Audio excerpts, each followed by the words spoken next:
सिंध जे राजधानी वारे शहर कराची जे NJV school में सिंध ग्रेजुएट एसोसिएशन औरतुनि जी ब्रांच पारां सिंध जे ॿेटनि ते वफ़ाक़ी कब्ज़े बाबति सेमिनार कोठायो वियो। सेमिनार में तालीमदान MPA महताब अकबर राशिदी, माहौलियाती माहिर नासिर पंवर, नामियारे कानूनदान शुआब ओस्तो, नाले वारे अदीब गुल हसन कलमती, फिशर फोक फोरम चेयरमैन मोहम्मद अली शाह ऐं ॿियनि शिरकत कई। उन मौक़े ते नामियारे कानूनदान शुआब ओस्तो जो चवणु हो त तारीख़ असांजी जेका आहे, सिंध जी शनाख़्त जेका आहे उहा सामूंडी असांजो जेको पस मंज़र आहे उहो सामूंडी हमेशह असांजो पोइ इकनॉमिक रिलेशनशिप हुजे या रीजनल रिलेशनशिप हुजे या ग्लोबल रिलेशनशिप हुजे, उन जा जेको ओपनिंग एंड एंड जेका आहे उहा असांजी समुंड आहे। समुंड जी जेका असांजी बाउंड्री आहे, हाणे उहा असां खां खसिजी वई आहे।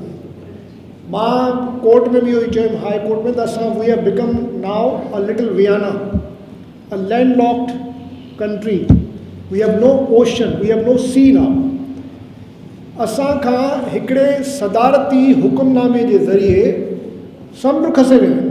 फिशर फोक फोरम जे चेयरमैन मोहम्मद अली शाह चयो त असांजी जिदोजहद कामयाब थी आहे, पर असां तेसिताईं जिदोजहद जारी रखंदासीं जेसिताईं ही ऑर्डिनेंस वापसि नथो वरितो वञे। समूरी आवाम जी सिंध जे माहीगरनि जी जेका जिदोजहद आहे उहो हलंदड़ आहे ऐं असां पंहिंजी जिदोजहद खे उन वक़्त ताईं जारी रखंदासीं जेसिताईं जेको आहे वफ़ाक़ पंहिंजे उहिदे तां जेको आहे सो वापसि नथो थिए। नाले वारी तालीमदान महताब अकबर राशिदी चयो त कॾहिं ॿेट ठहनि था या डेवलप थियनि था जेके सॼी दुनिया में हूंदा आहिनि। तव्हां इंडोनेशिया वञो, उते ॿेट उन ते डेवलपमेंट आहे। तव्हां मालदीव्स वञो, सॼो जेको सॼो मुल्क ॿेटनि ते ॿधलु आहे, उते बि सभु शयूं थियनि थियूं। त असांखे एतिराज़ु कहिड़ो आहे?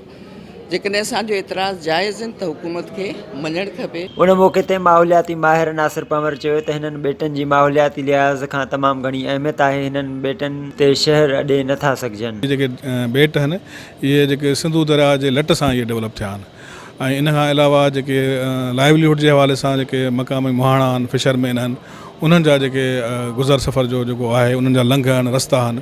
त मां चाहियां थो त जेके IUCN जहिड़ो इदारो हिनखे इन्वायरमेंट जे हवाले सां हॉट स्पॉट डिक्लेयर करे कयो आहे, त उन मां असां अंदाज़ो करे सघूं था त हिननि जी केतिरी माहौलियाती अहमियत आहे ऐं सिग्निफिकेंस आहे। यकीनन धरतीअ जी मालिकी सां ई क़ौम पंहिंजो वजूद बरक़रार रखे सघे थी। उन करे धरती धड़नि खे अॻभरो थियणो पवंदो। कैमरामैन वकार शेख सां इम्तियाज़ अब्बासी, सिंध TV न्यूज़, कराची।